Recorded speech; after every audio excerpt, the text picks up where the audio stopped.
Baz Keaton could hear Arthur Smith play on the Grand Ole Opry tonight, and he could sit down tomorrow and play his tunes just note for note. But he was just a little bit flat on his fiddling. But that was I would say that was before that. If Earl Scruggs was born, he was awful little. When John Keaton was playing the three-fingered style banjo. That's when you were 16. Yes, sir. Now, there might be some old records left that we had cut of them and him picking the banjo three-fingered style. But over a period of years, they've all slipped away, and of course, they've passed away now, and there's no way to, well, if you get records like that, you just have to run on to them. What kind of records are these? Are they home recordings or no, are they sir. commercial recordings? They're actually commercial. Well, I would call them commercial in this way. Well, they were made by a company. We were made, they were made at radio stations Uh-huh. and taped off there. Well, they wasn't taped at that time because they wasn't a tape. They was actually cut on the old 78 style record, you know. Yeah.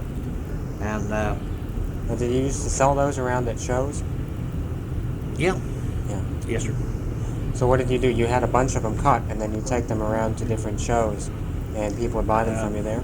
We never did because we more or less, we was cutting other stuff. In other words, the tunes we were playing there, we were more copying off of other musicians whenever we'd hear it. Like we'd listen to Grand Ole Opry. Of course, back then, it was a treat for musicians like us at that time. Money was hard to get a hold of, and you didn't have no money to go any place with, and you sit and listen to the Grand Ole Opry on Saturday night. And it was something that you looked forward every Saturday night to hearing. And more or less, we just copied tunes, fiddlers would, and banjo pickers. That was when the Delmore brothers was playing down there, and Arthur Smith, and Kurt and Sam McGee, and D. Ford Bailey. And we were playing tunes that they were playing, and you couldn't record them for a commercial company because at that time, the only place you could cut would be in Atlanta, Georgia, or Camden, New Jersey. And we just never did. We were working of a day, you know, and working around here, what little work we could find during the Depression. And we just never did go off any place like it to actually do any cutting. I just tried to figure back from your age. That was around 1936, it seems to me. I was playing with John and Baz Keaton I started about 1934. Yeah. Playing with them. Did you have a name for your group? We called it the Kentucky Liners. Liners? Kentucky Liners. And then... Now, did you grow up right in this area here? Yeah. Near Ashland? Yes, sir. In this town? Yeah. Yeah. Is this Russell here, or is this... Well, this is a part actually of... Flatwoods? This is actually Flatwoods, but it used to be a part of Russell and Flatwoods annexed. So that took it in there. But then, I know back in them days, there was only about 3 fiddlers in this part of the country. And that was old-time fiddlers. And when they would pass on, there wasn't nobody would pick up a fiddle to play the tunes that they played. Nobody knew them. And at one time, we had played 16 hours for a square dance. And I'd played the guitar so long that the blood was running out the end of my fingers. And I think we got $20 to play it for 8 hours. And they turned around and give us another $20 to play up in that night. Well, back then, if you had $40, you was a rich man. So I had played the guitar the 8 hours, and so I just picked up the fiddle and started the fiddle. Sounded good and for him to dance with. And that was about the 3rd or 4th time I ever had a fiddle in my hand. And then I got to fiddling with them old-time fiddlers and kept it up and kept it up. And then over a period of time, then Pee Wee Lambert and we run in together in I believe it was in 1951. And then we formed the Pine Ridge Boys. And then we stayed together for about 10 years. And then we had different fiddlers with us and different banjo pickers. We had Art Wooten, he played the fiddle with us. Now Art was Monroe's first fiddler. And J.D. Crow played the banjo with us. And then we left Columbus, Ohio, and I come back in here. We was playing at Columbus and WJEL in Springfield, Ohio, and down at WPFB in Middletown, Ohio. And then we come back here, and then Pee Wee got sick, and he moved to Columbus. And then he passed away up there. Well, after Pee Wee passed away, then I didn't go on the road any because... it was about 10 years ago. Well, it's been longer than that. That's been about 15 years ago that he passed away. Yeah. Or closer to, I think it's closer to 15 years. And then Monroe then, him and Bill and I were always real good friends, so I toured with him then for off and on, all up through north, and playing for him on the shows through this country, but I never would really travel on the road. I could have went to California with him, but I didn't want to go at that time because I'm a registered surveyor in Kentucky and West Virginia both, and at that time $75 a week wasn't going very far for a fiddling, so I could make that sometimes in one day out here surveying. And then after Bill, then more or less he hadn't quit. Well, he quit traveling up in this part of the country. Well, I quit more or less, laid the fiddle down for a long time and didn't even pick it up. And then the two boys here come up, and then one of them playing the banjo and the other playing the guitar. And now we started playing here, and I think the first appearance we made was on the radio station up here at Catlettsburg. Mm-hmm. And then we played in Lexington, Kentucky, down to Baptist Student Union, and then we played at this festival over here in Carter County at Carter Caves Sunday 2 weeks ago. And right now we're figuring on more or less getting a bass fiddle and more or less really going in. Do you have a name for yourself at this time? No. It's not the Parkers or something. Billy, go in there and look on that cap there and see if I'll leave some stuff in there that I got. That songbook. I think it's the only songbook that I've got left. You mentioned some old fiddlers around. There's about 3 of them, you said. Was one of them Blind Ed Haley? Right. Do you know him? Yes, sir. What do you recall about him? We just found some old records of his. Well, just home records. I played with Ed Haley many and many times. Ed Haley was, when God took away his eyesight, he gave him the gift to play a fiddle. But Ed Haley was actually the best in this part of the country. There was nobody could even come near Ed Haley as far as playing music. Where did you see him play? What kind of places did you see him play at? On the street. Just right out on the street? Right out on the street, and then we'd play down at Greenup in the courthouse and around the courthouse yard, and then at that time they had square dances and right on the street. And done a lot of playing. Well, I played with Ed Haley, I guess, I would say over 100 times. Mm-hmm. Now, when you played on the street, you'd have a dance on the street? Well, on special occasions now they would. Yeah. Normally, would they close off the street then? Yes, sir. Yeah. Close off the street and they'd take lumber and build them a platform right on the street. And then down there they used to have an old bandstand, a round bandstand they used to have in the old courthouse yard. Yeah. Well, we'd all gather in there, and of course Ed at that time, he just played for what people would give him, on the street. And we'd gather in the old bandstand down there, and then we'd just have jam sessions sitting in there playing. Of course, you'd usually get a crowd. Every time anybody goes there with a fiddle or a banjo or a guitar, he'd get a crowd. And then Harvey Smith had a program at the old WCMI studios. And there was a fiddler come in here by the name of Bob Rutland, and they called him Georgia Slim.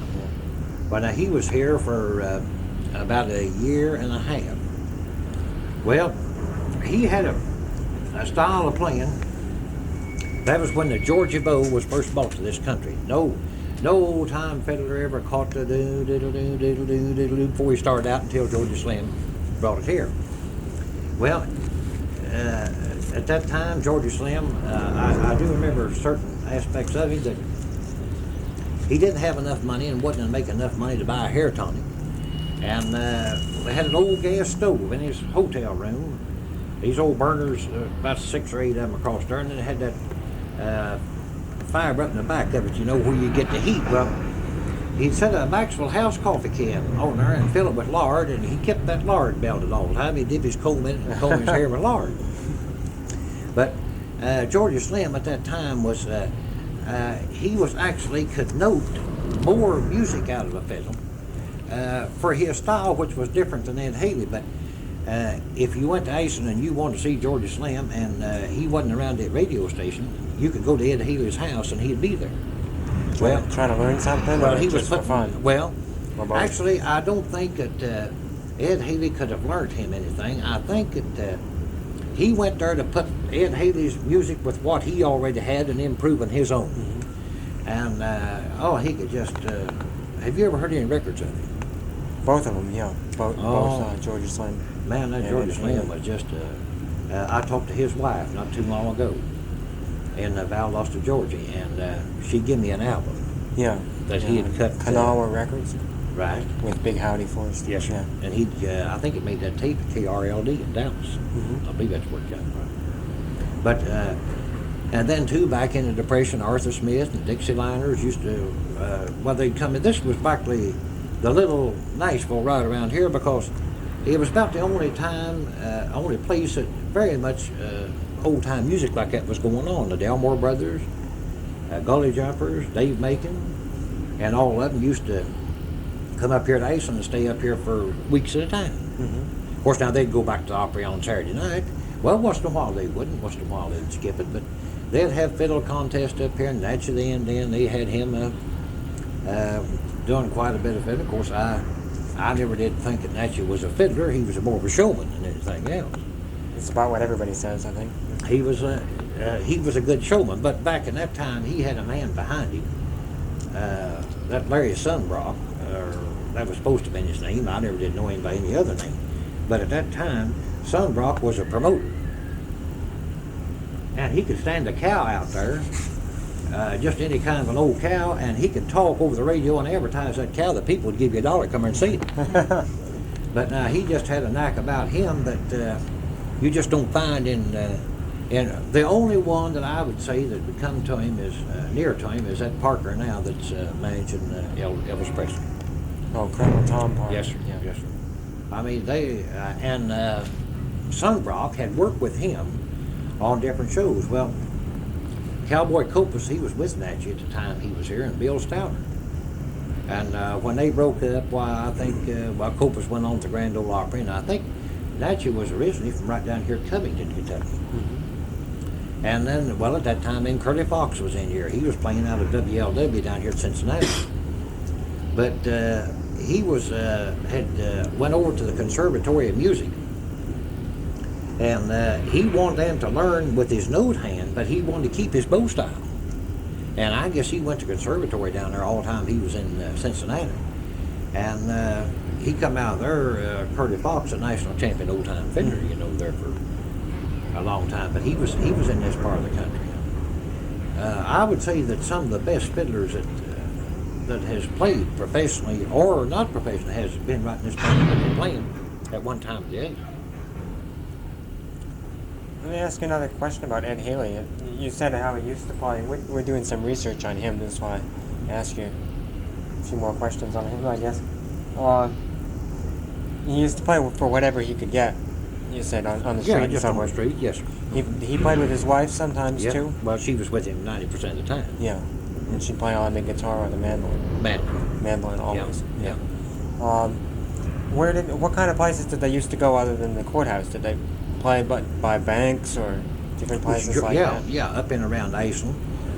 Most of the time, though, if they were going into a town, probably I assume the way he did around here and over around Grayson, they'd go to the county seat while they'd always go to the courthouse. Yeah. But I've seen him sit on the streets in Grayson and play, and up here in Ashland and play, and it'd be a snow falling. And water would be running down. It wouldn't be too cold, but it would be a snowing. And water would be running off the man's fiddle. Oh. But he was a fine old man if he knew you, if he liked you. If he didn't like you, he wouldn't show you nothing. But he was one of the finest old men that I ever met in my life. He was just sincere about his music, and I know I asked him one time that if he had ever saw, or if he was born that way, and he said, Curly, he said, I'll tell you, he said, I've never seen the light of day.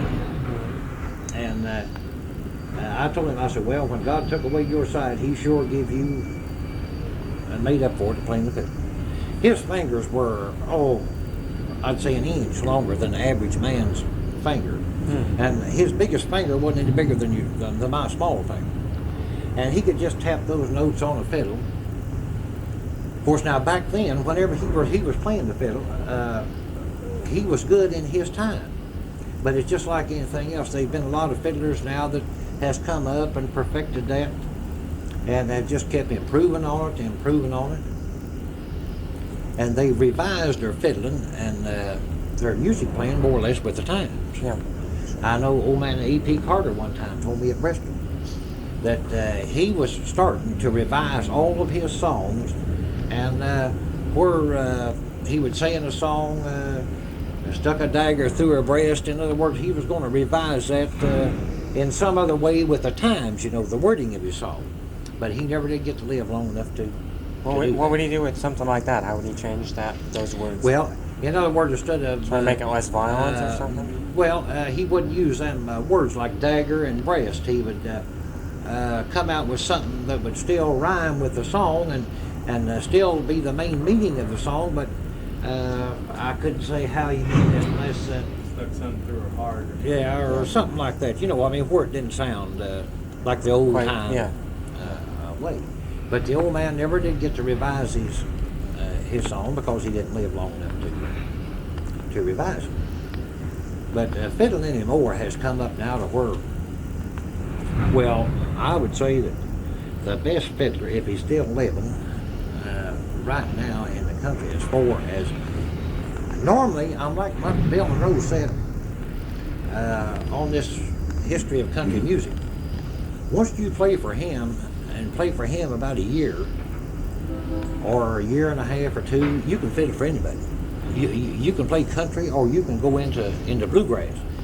And most of those fiddlers, you'll find them, when they're playing on the stage, naturally they're going to play, put out the best fiddling they can put out. Now, if you wanted to sit down and just fiddle old-time fiddling, the majority of them can sit down and do that too. Yeah. But when they're playing in front of a crowd, then your recording companies actually is a main cause of that, because they want to step this up and they throw more blues notes in fiddle playing now than they used to years ago. Everything is in the bluegrass. It's just more or less a slide type music. There's no note that you just get on there and hold. You get in there and get it and get out of it. And of course you try to bring that wang into it. Now you can always tell a record on bluegrass music. I can listen to the song that's on a record and tell you where Columbia or Capitol or Decca made it. But now I could, them three I can, but I can tell just a minute a man hits a note, whether he's on Decca record or where he's on Columbia.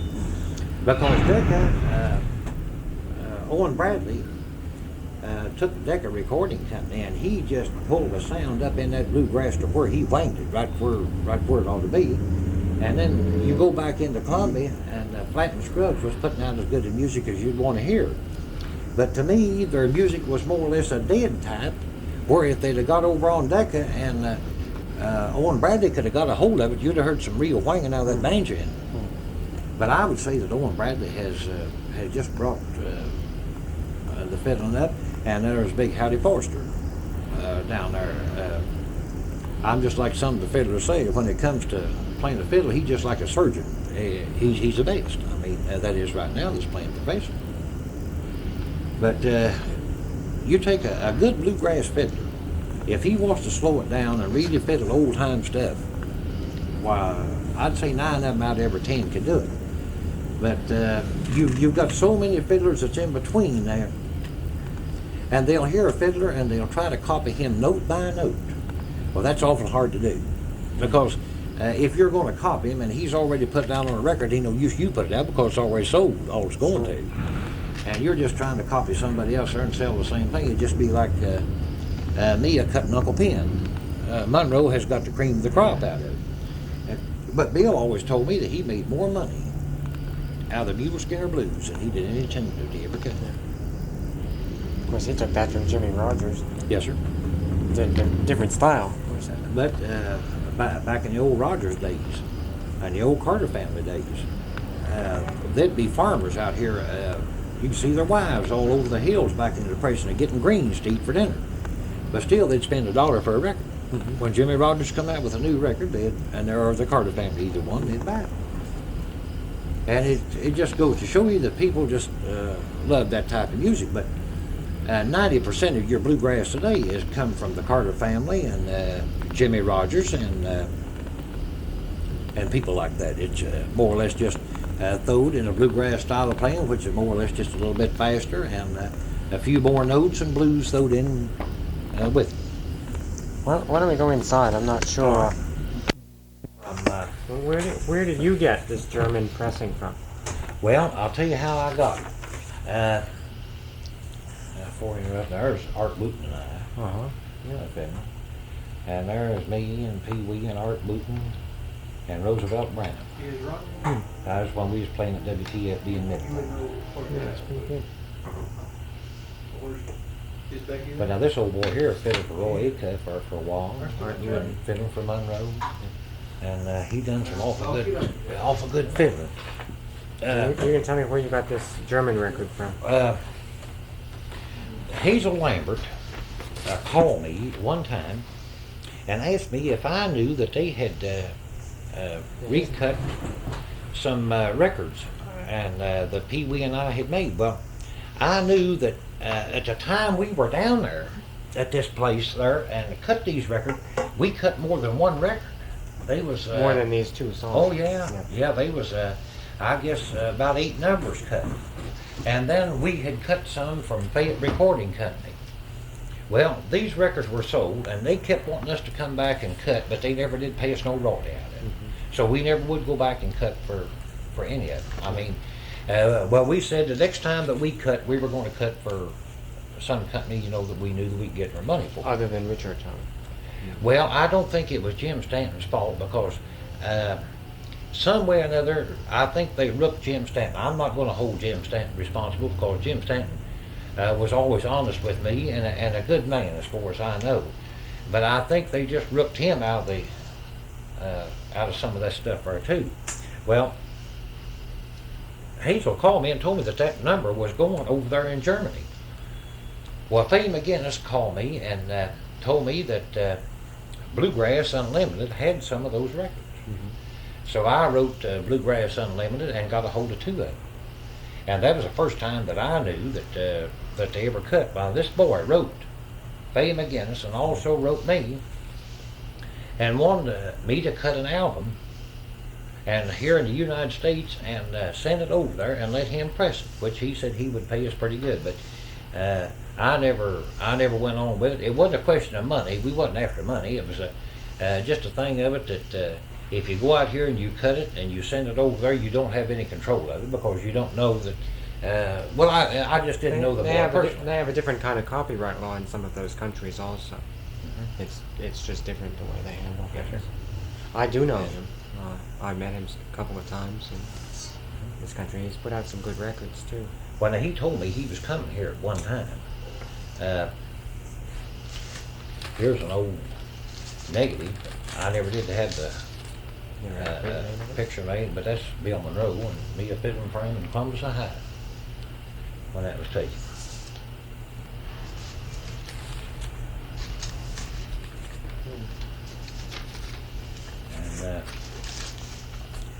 And then there's an old man that had a fiddle up there that I guess he claimed it was worth all kinds of money. You played the fiddle on both of these. No, sir. No, I played the guitar. You played the guitar, like in the picture. Yes, sir. Here. And so this other guy, Motes, played the fiddle? No, a fellow named Paul Wright. With a W-R-I-G-H-T? W-R-I-G-H-T, yes, sir. So you played the guitar on both of these guys? Right. These ones? Right. Because they just assumed that you played the fiddle, actually. No, I played the guitar on them, and Paul Wright played the fiddle, Pee Wee played the mandolin, and Scott Hatfield played the banjo. Scott Hatfield? Uh-huh. Mm-hmm. Where was Wright and Hatfield from?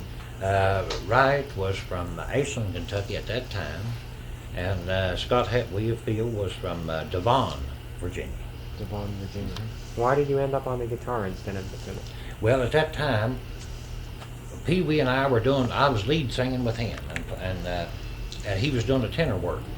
And it was hard, the way we only had one microphone to try to cut through. Yeah. And I could work the guitar and sing with him and get back out of the way, because you had to move into the music at that time to do it.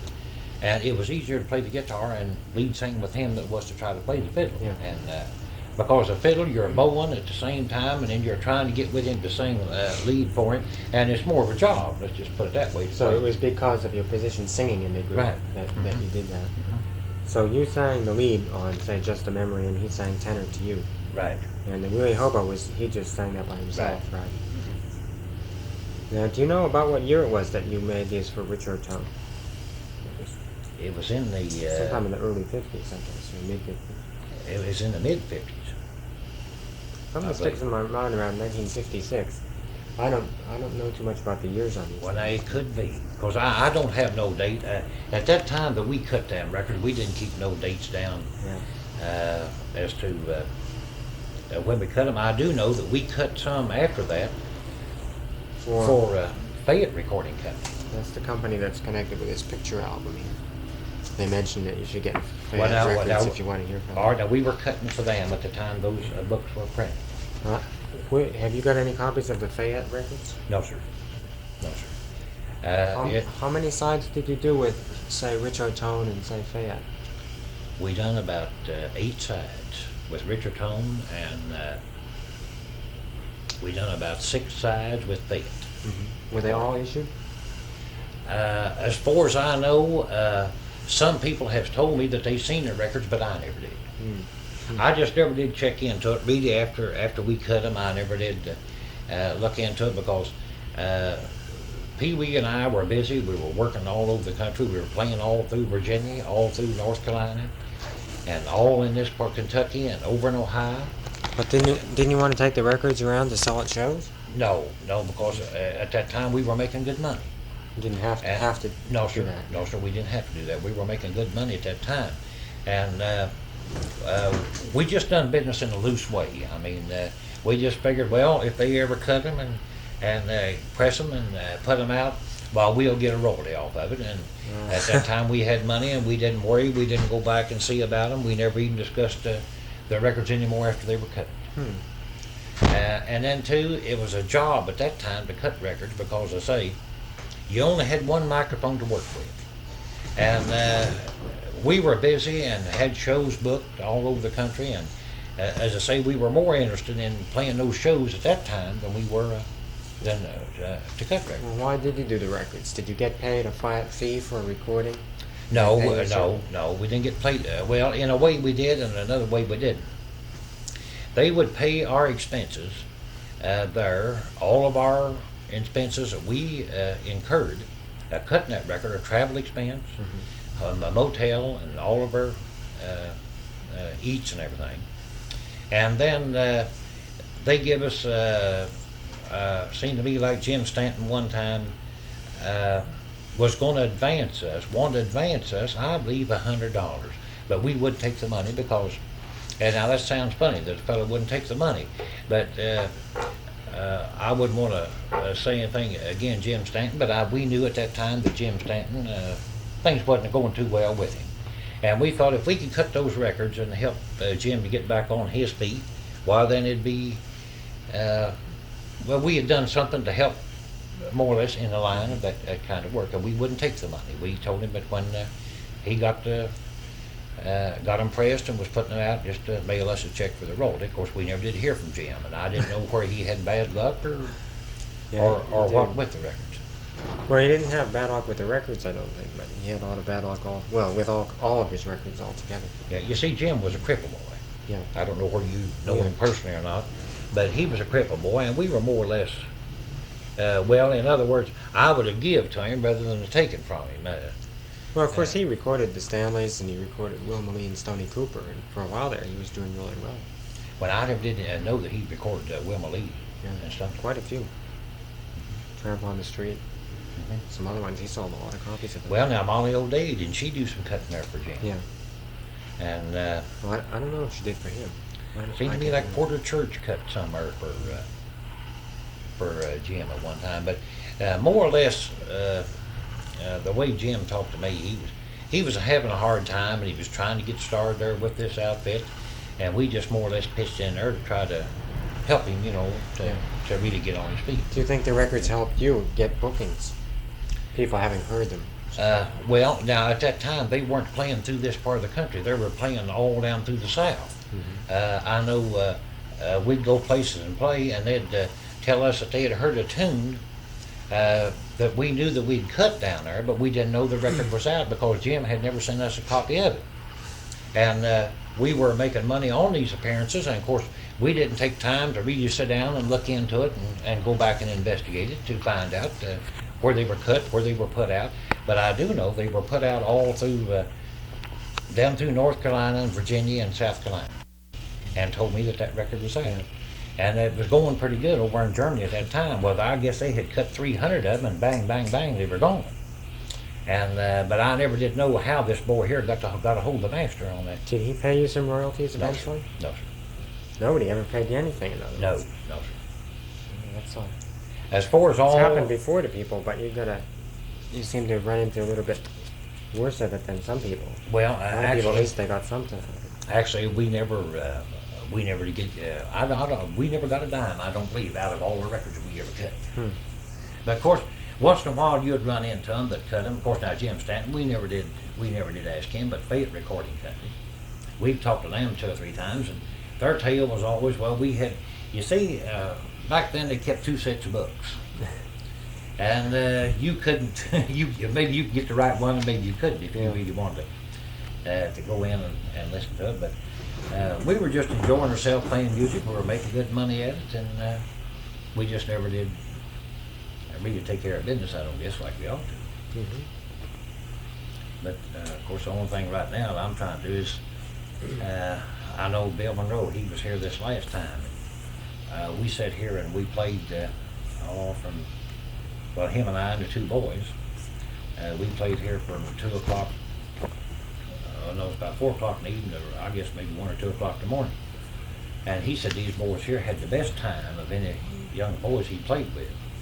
And of course, the opportunity they've got, he told me if I'd bring them down there, he would guest them on his show. Mm-hmm. And also, he would take them over to Owen Bradley at that time, if they would get some good tunes down that solid them up that they had wrote, and that he would help them in any way he could to get on record down there.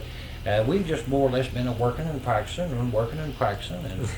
and we've got now to where we're just about ready to make our move to really start playing.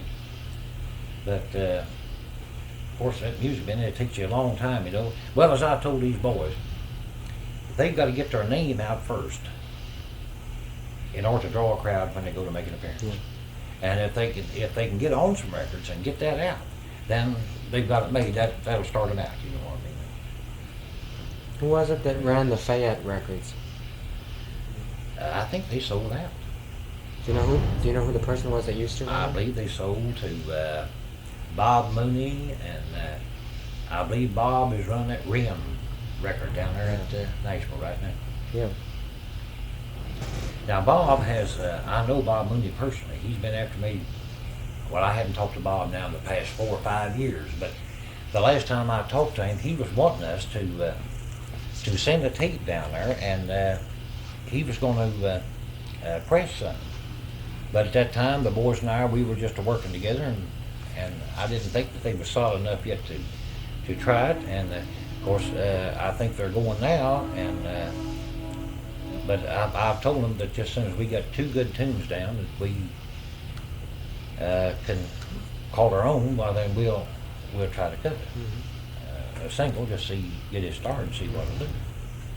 They mentioned in his letter that you had someplace some radio shows that you donated to Faye McGinnis, tapes of your early radio shows. Well, what were those? I never heard them. At one time, I had a tape of an old radio show that Pee Wee and I had done, and but when we went to cut the tape at the record at the studio, I mean, whenever we were putting on the program, it was a little home recording tape. And of course, my wife was doing a lot of talking. You know, women talks around the house, and it was interrupting on that tape sometimes. But there was some I could take the tape and splice it out and probably get some good numbers out of it. But I guess there's 8 or 10 numbers on that tape. Mm-hmm. I've still got the tape. Yeah. How come he never put it out? I never would send it to him. Oh, okay. That explains that.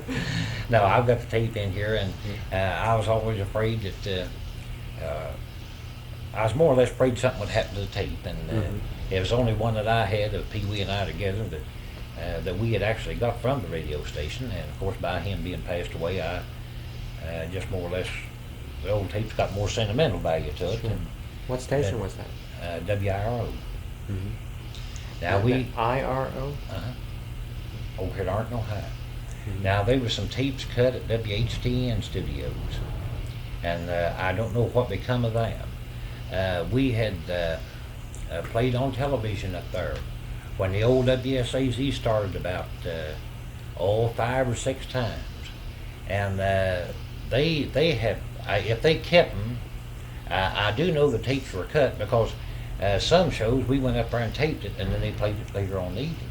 Yeah. And well, we were Pee Wee and I were just going good. There wasn't no question about it. And then when we picked up Art Wooten and got J.D. Crowe with us, well, you could figure what kind of a band we had. I mean, it was just we were up there because J.D. Crowe at that time, and I don't know where you heard him pick a banjo or not, but J.D. Crowe was just out of this world. Was this before or after he was with Jimmy Morton? That's before. Just before. Yes, sir.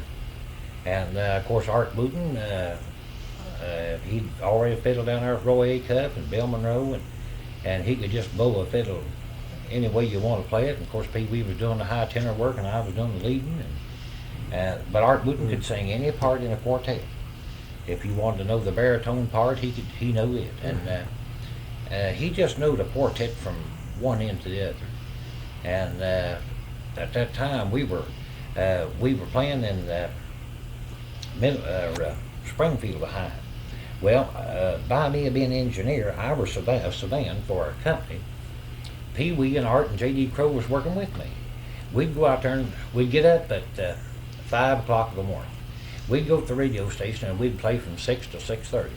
Well, we had sponsors then, and we were getting paid for it there. We'd go out on this construction job, we'd work there that day. We were getting good money for that. Just a minute we quit work, off we'd go for some appearance at night, and we'd go play that. And so we had it coming and going our 3 ways, and we were just making good money, and we just didn't have time for food records now. You had about worn out doing that too, I think. Well, they can make an old man out of you fast. Yeah.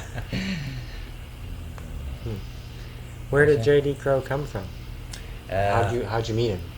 Bill Monroe had told me years ago that if I ever wanted a banjo picker to look up J.D. Crowe in Cynthiana, Kentucky.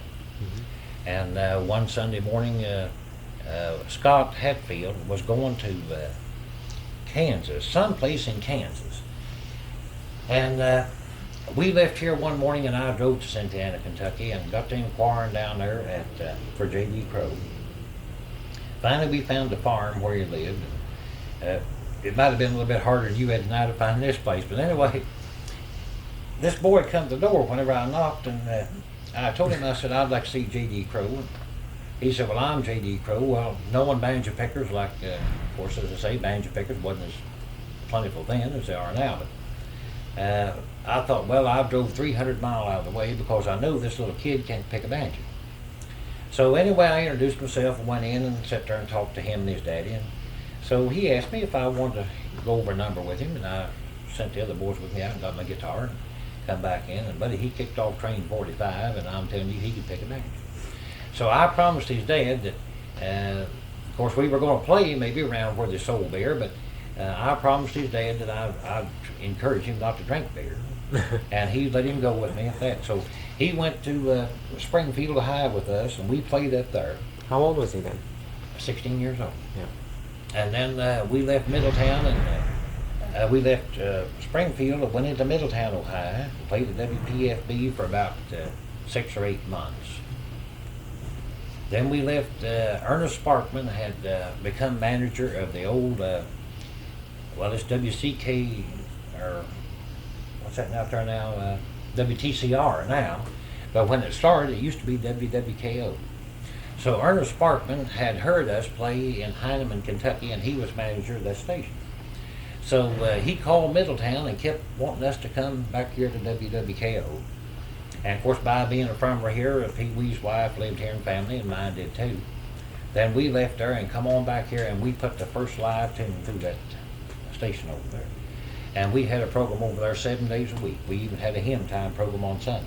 What time was the regular weekday program? You know what year? Was it was it in the morning early? No, we had a program Anytime? from 8 till 8:30 of the morning, and then on Sunday morning it was 10 till 10:30. But through the week, and then we also went out there and played on Saturday night. They had a Saturday night show there, and of course, then we left here and What year was that in about? You made me wonder. That would have had to been in the 60s, about 62 or 63. So you kept playing pretty steadily. Yeah. Right up through that time. Yes. Now Pee Wee was no longer alive back then in 62 or 63. Let's see. Right. I forget now what year that Pee Wee died. If he died 15 years ago. Well, I'm just a guess that that's 15 years when I told you there. It seems to me like it's about that. I'd have to go back to the exact date. Well, you were still playing together at this time. You were here. At WWKO, yes. Then we left here and went to down at Lexington, Kentucky. And this television station had just come on the air down there. What television stations are there down there? There's two of them, ain't there? I forget them now. Well, it doesn't matter. Anyway, the biggest one that was down there wanted us to come down there and play. Well, we went to Lexington, and J.D. Crowe was playing the banjo, and Art Wooten was playing the fiddle. Oh, they offered us a tremendous deal down there if we would play. Well, we got to thinking, and that they had 70-some fairs booked that they would give us, but they were going to take the advertising off the top.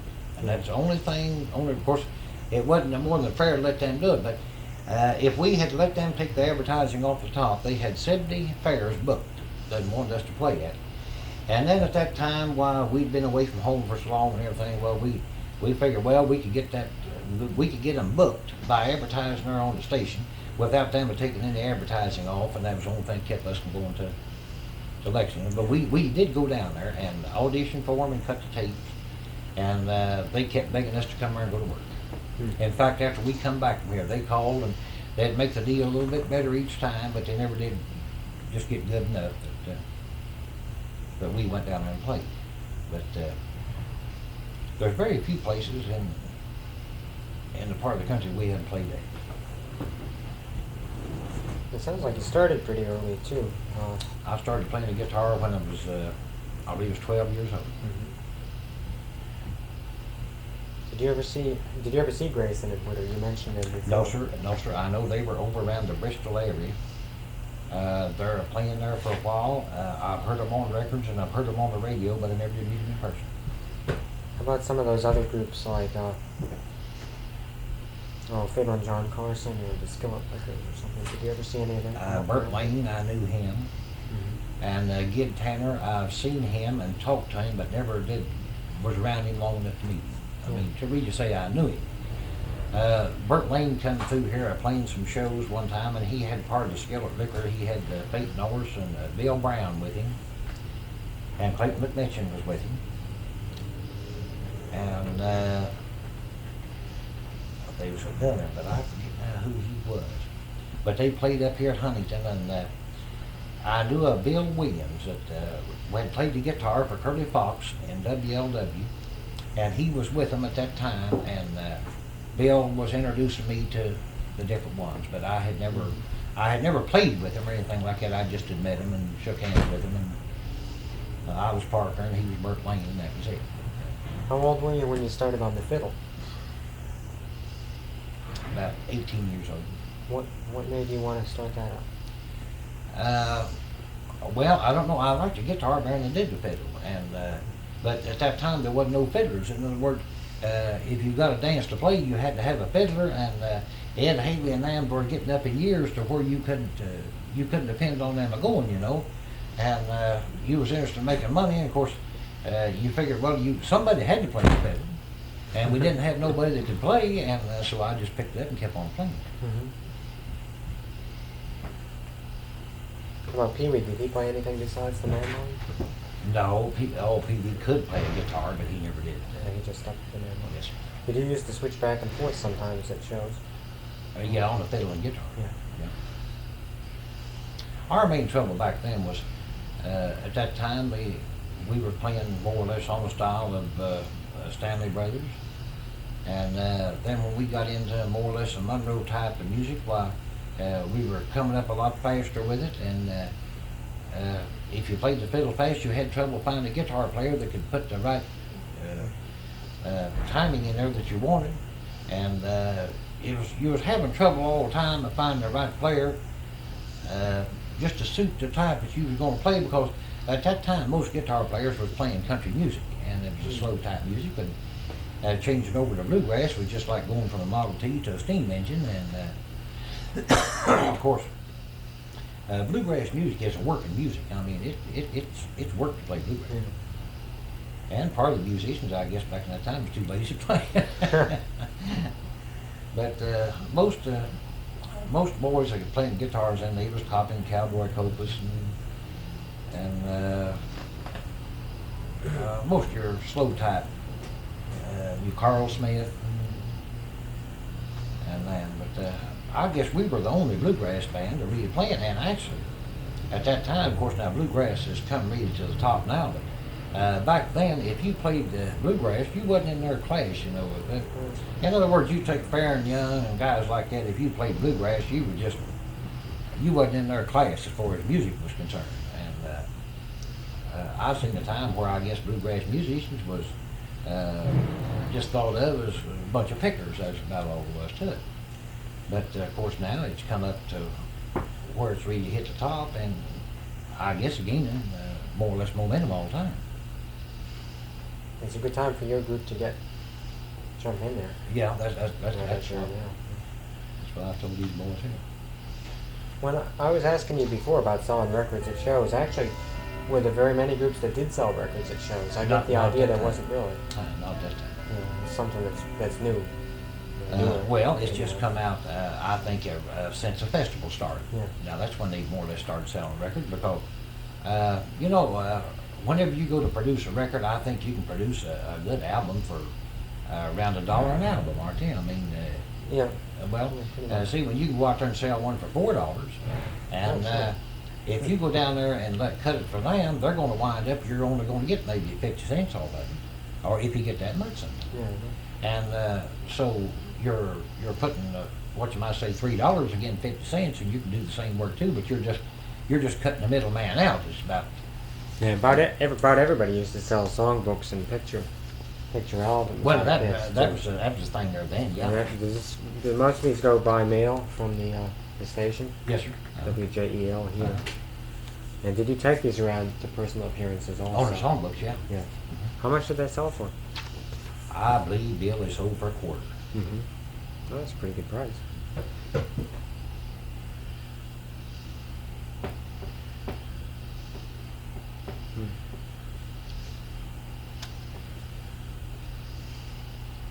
Well, I'd like to. Do you have any tapes of your group as you are now? Did you ever make any tapes of yourself No, sir. altogether? Huh? Be interesting.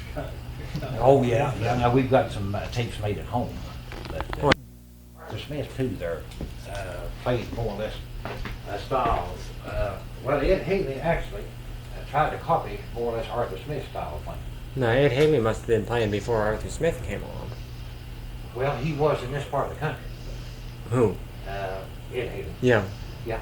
And then And he when? was playing, well, I would say he was playing before Arthur Smith, or Oh, before sure. Arthur Smith was ever heard of, but after Arthur Smith did come out, have you got any records of him?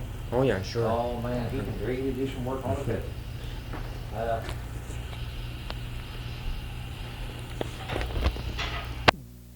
Wood fiddle, one G. He had a little tune that.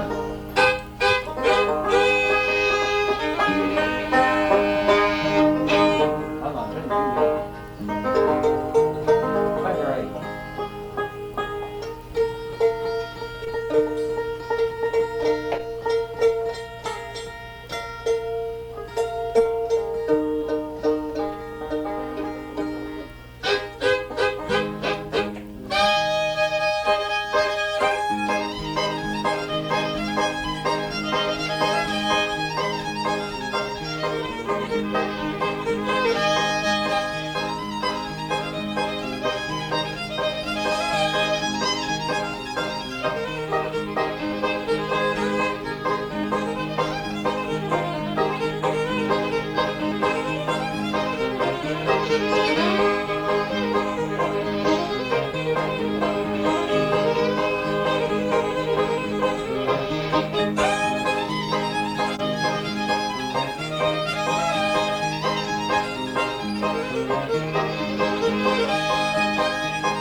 Now that was what Georgie Slim more or less his style of playing. And then he more or less played.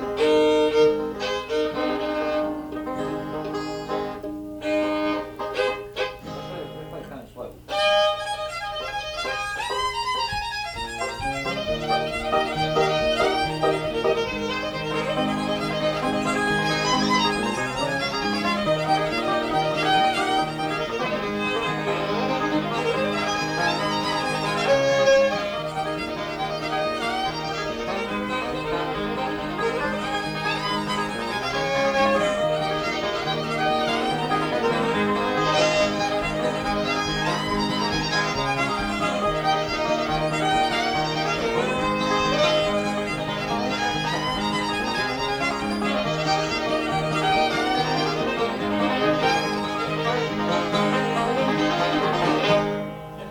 What tune was that one there? Smith, right? And was that one he'd do? Yeah, Arthur Smith, yeah. Well, would Ed Haley play that one too? Yeah. You've heard him do that before? Now, Ed Haley, let's see. What was some of the tunes you heard Eddie play if he played? You remember? Well, he did one called Catlettsburg. Let's see. Let's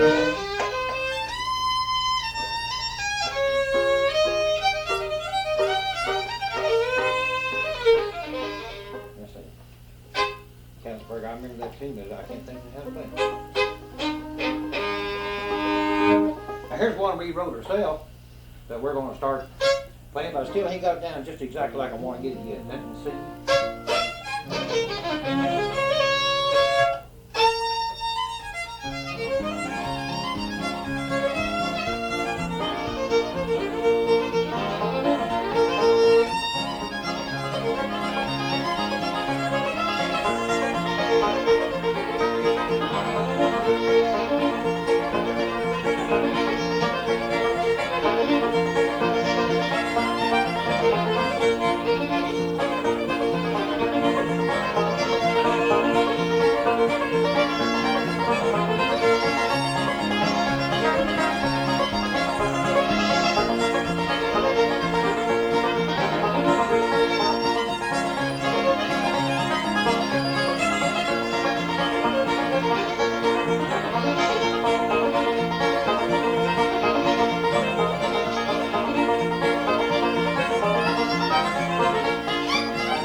That's one that we're figuring on recording for long.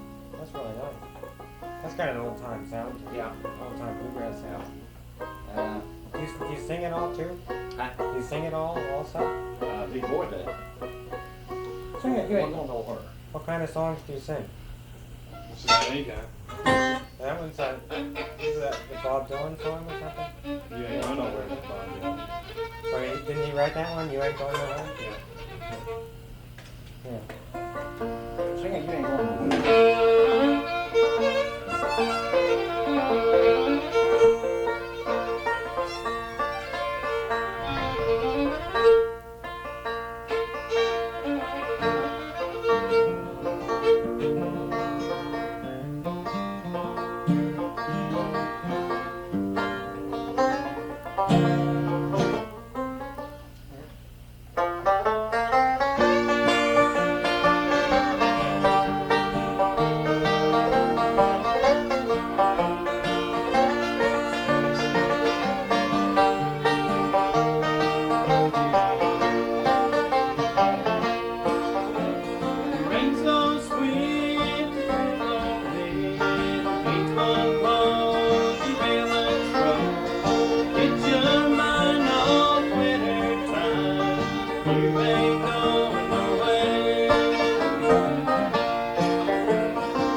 Now the way we play a show, let's play at their orange blossom.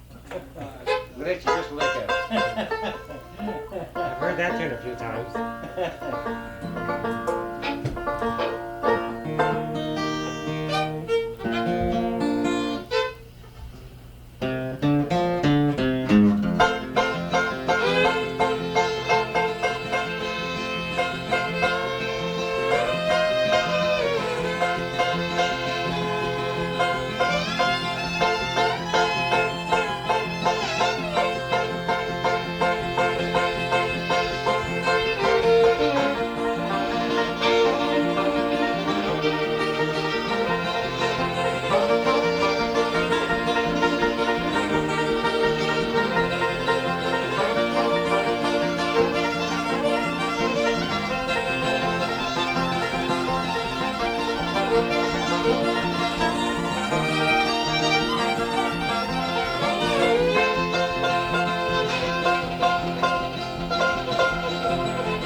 Did you ever sing any of these old songs here?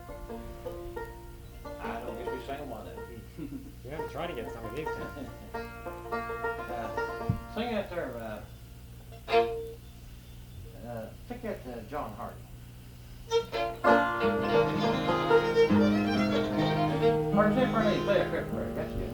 That's all right.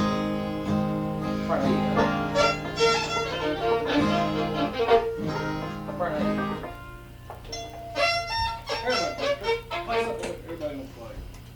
Everybody play script. Train way by. Throw it up there and beat that.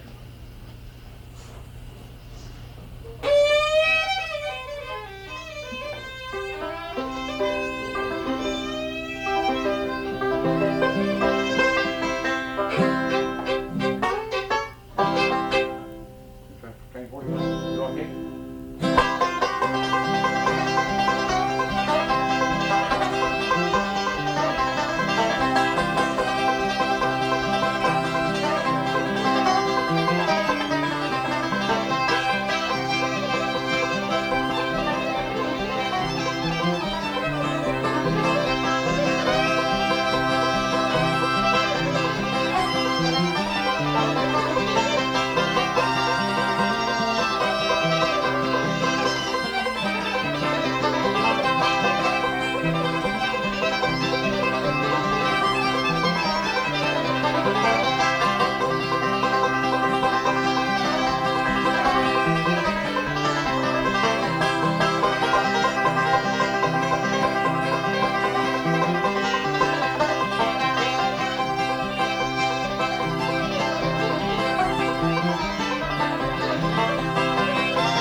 You really get them on the endings there somehow.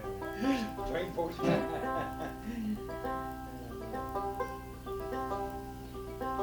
And look, we'll move it too. What part, I'll tell you one, let's play it, what part C and play that Panhandle Country.